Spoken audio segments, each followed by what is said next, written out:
আসসালামু আলাইকুম রহমতুল্লাহি ওয়া বারাকাতুহু। আচ্ছা ভাই, আচ্ছা আপনার কাছে একটি প্রশ্ন। আচ্ছা, আপনি কি কখনো ইসলামের চির দুশমন, ইসলামের নিকৃষ্টতম শত্রু আবু জেহেল, আবু লাহাব, উতবা, সাইবা, মুগিরা তাদের কি কখনো দেখেছেন আপনি? না, আমি তো দেখিনি। আপনি কি দেখেছেন? আপনি বলবেন অবশ্যই না।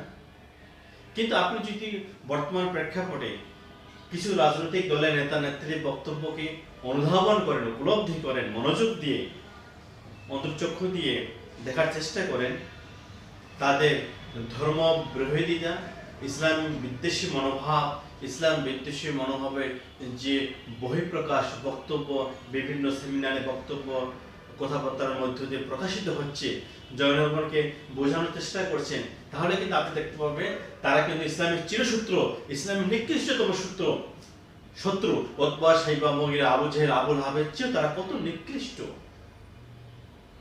এটা কিন্তু হচ্ছে ঝর্ণার পানির মতো স্বচ্ছ পরিষ্কার যে তাদের চিন্তা চেতনা কতটা নিকৃষ্ট পর্যায়ে চলে গেছে, ইসলাম বিদ্বেষী মনোভাব তারা কত নিম্ন পর্যায়ে চলে গেছেন।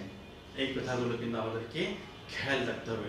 যেহেতু সামনে নির্বাচন, এই নির্বাচনের মধ্য দিয়ে একটি ক্ষমতা পালাবদল আমরা দেখতে চাই। সেই ক্ষমতা পালাবদল কিন্তু করতে গেলে আপনার আমার সকলেরই এই ভোটের যে প্রয়োগের যে বিষয়টা, সেটা কিন্তু খেয়াল রাখতে হবে।